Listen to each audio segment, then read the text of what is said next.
Hello there, my name's Annette with Sunbeam Fabric Art. Today I'm taking you through how I put together my own designed foundation paper piece pattern for this bird, which is a Sandwich Tern. Alright, let's go through the pattern real quick. The page 1 gives the image of the sections, and it gives the image of the bird, title, who it's by, and then we've got the instructions, which tell you put section A and B together, then add on C, etc. And then we've got 4 pages of pattern pieces. The last 2 pages, these have long pieces. Now these pieces are going to be matched together. This line that's drawn, this line that's drawn, that is where these 2 pieces join. So you could cut on the line on one and then glue it over. What I like to do on these is cut with my scissors a serpentine shape like that. Then I will overlay this on this piece, because then since I cut serpentine, parts of the line are going to show through, so it matches up perfectly, and then I will tape that down for construction. Here's what I'm talking about. So you can see I did this little serpentine cut.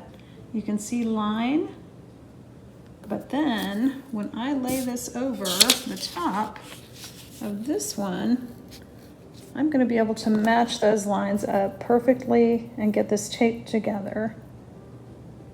So there we have that.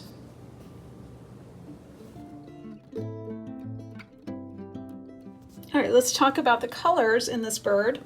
So we're going to want a white and a black and a gray, and then one little tiny piece of a light yellow for the tip of the bill. As far as the background goes, this is sand. This was rolling surf. A wave was coming in crashing when I took this photo. And this behind is actually ocean. If you would prefer it to be sky, water, sand, it's really whatever you want to do. But in the photograph, this is just the ocean in the background because I'm looking down at the bird. And this is a rolling wave coming in and sand. I did find a little scrap of yellow. It's kind of a linen. We'll see how that works, but it should be big enough for the tip of that bill. Okay, so I found this white for the bird. Then I found this gray for the one tail feather. I would have liked a little bit lighter gray than I found. This bird actually does have a light gray wing, but at the time he was so washed out by the sunlight, it just came off as white in my photograph. So anyway, and here is some black that I'm going to use. It's kind of got like a cloudy look to it. And then for my ocean and surf, I've got this tan for sand. And I found this this fabric. It has, I don't know if you can see, but it has a little sparkle in it. And I thought, well, that could be the surf. And then I'm just going to use this for the ocean, the water part. And I think that'll be good. Once I have my fabric choices lined up, I start cutting apart my pattern pieces.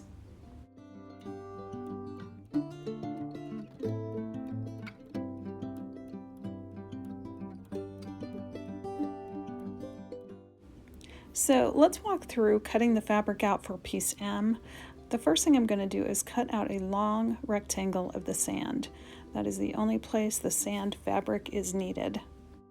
And when you're trying to determine if your fabric is going to fit over the piece that you're wanting to use it on, make sure wrong side is up. Because the pattern is printed out mirror image, so that when we sew to the back and flip it around, then it will be the correct orientation.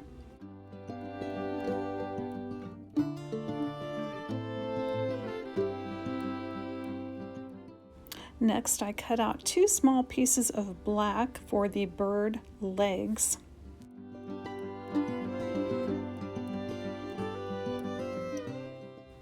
And last, I needed 3 pieces of my surf fabric, which is that sparkly fabric. It was pretty easy to eyeball this one. It's basically 3 rectangles. So I just laid the fabric down beside and made sure my 3 pieces were the right length to fit on the outside and the inside of the bird legs. And make sure when you're cutting pieces you allow for a 1/4 inch seam allowance at least on all sides. I got the rest of these pattern pieces cut out, and then I began cutting out the fabric pieces to match each section. I like to place the pattern pieces with the fabric in a little stack, and that's what I work from when I'm ready to put the pattern together. It is my habit to start with the hardest piece first. On these birds, it's usually the eye section, and that is what I am starting on here, and I'm going to take you through putting this eye section together slowly. I made sure my iron was very close and hot.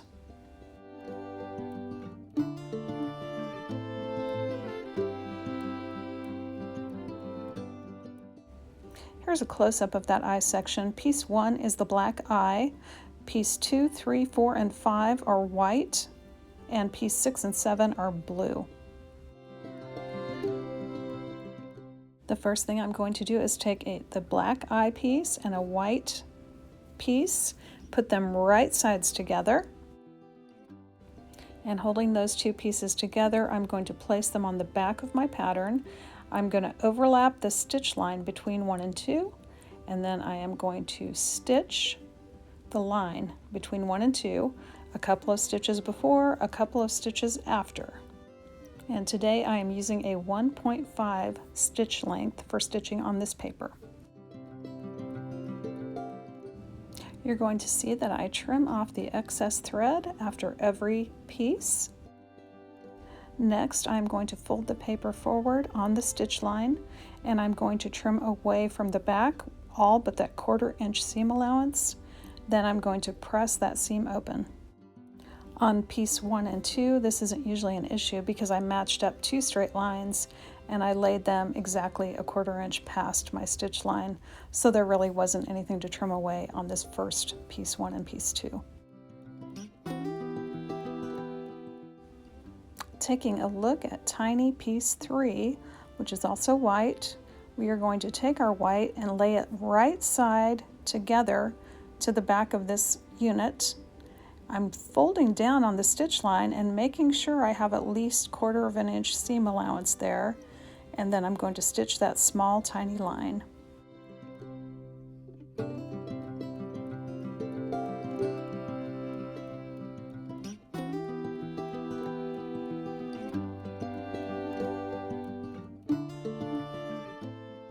Now I'm folding down the paper on that stitch line, and I'm going to cut a 1/4 inch away from that stitch line to trim off the excess fabric. Then I'm going to press that piece open.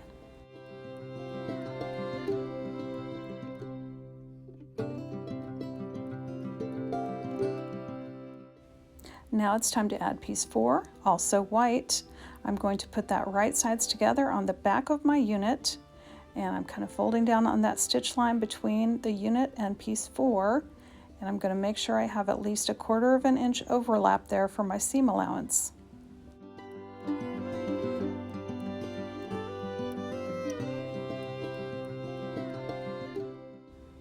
Now I'm folding down on that stitch line, and I'm going to trim away a 1/4 inch away from that stitch line. Then I will press that seam open. Now it's time to add piece 5, also white. We're going to put that right sides together on the back of the unit and kind of folding down here on that stitch line and making sure I've got at least a 1/4 inch seam allowance.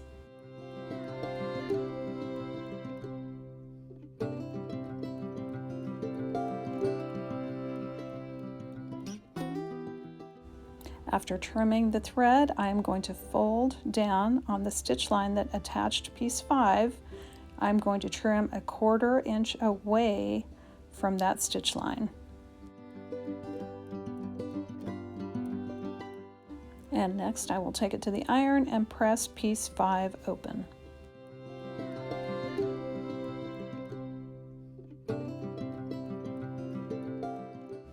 Now it's time to add piece 6, right sides together to the back of the unit, making sure we have at least 1/4 of an inch overlap from the line we're going to stitch on. And in this case, that blue is dark enough I can see it through the paper and the white fabric, so that's kind of handy.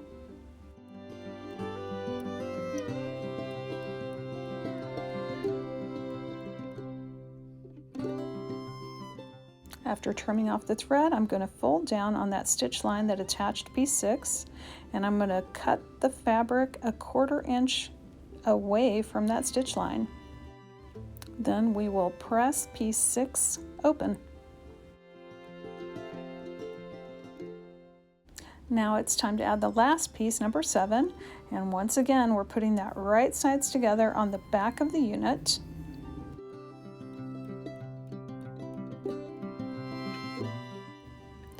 I'm making sure the blue fabric of piece 7 overlaps the stitch line by at least 1/4 of an inch.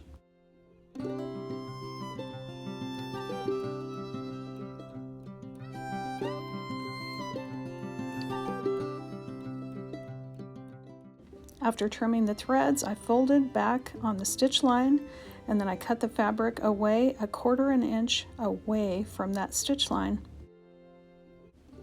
Then I took it to the iron and pressed piece 7 open.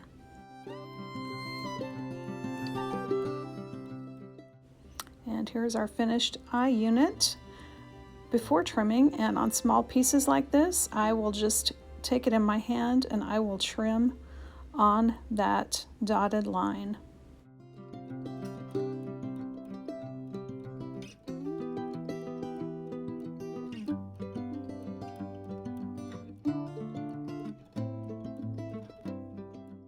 And here it is, the finished unit that has the eye.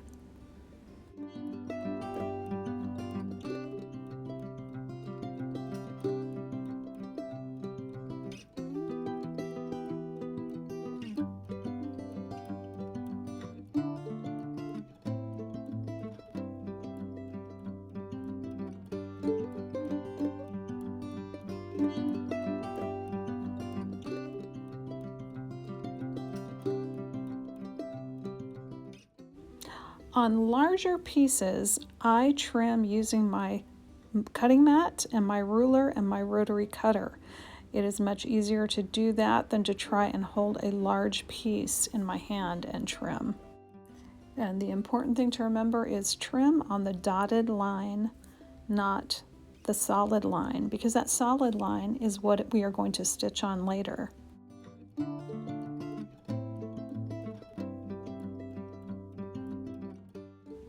Alright, well, let's follow the instructions and put piece A and piece B together. With the section map on one side and the picture of the bird on the other side, it's relatively easy to figure out which way the two pieces go together. And I am going to use a clip to hold these two pieces together. Piece A and piece B do not have any matching that needs to be done because they join together where they both have white. For sections that do need to line up with another section, for example, the back of a bird or the head of a bird or something like that, I will clip, I will open up the pieces, I will clip, I will open up the pieces, double and triple checking to make sure that line is matching up where I want it to be.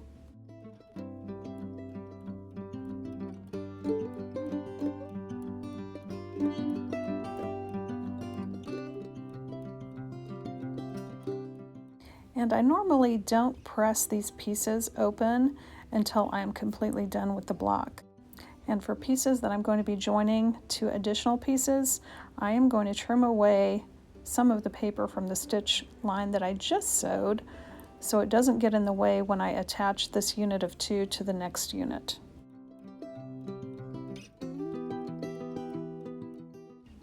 Now that A and B are together, it is time to add piece C.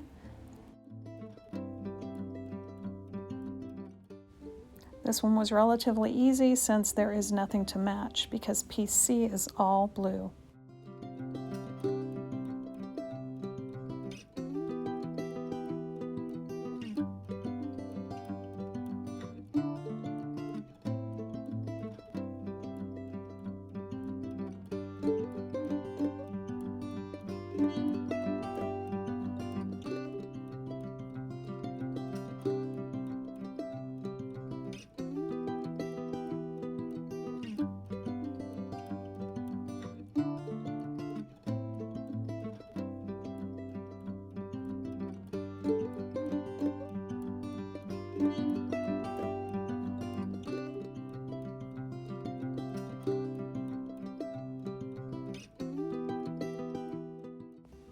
I continued putting the rest of my sections together and then following the instructions, putting sections together with other sections to complete this block. Now, in cases where the seam was not going to be joined to anything else, I did use my iron to press a seam open. This sandwich turn took me 2 hours to finish from start to finish. I think an advanced beginner could do this block pretty easily. Thanks for joining me today. I hope you had fun, and I hope to see you back again real soon.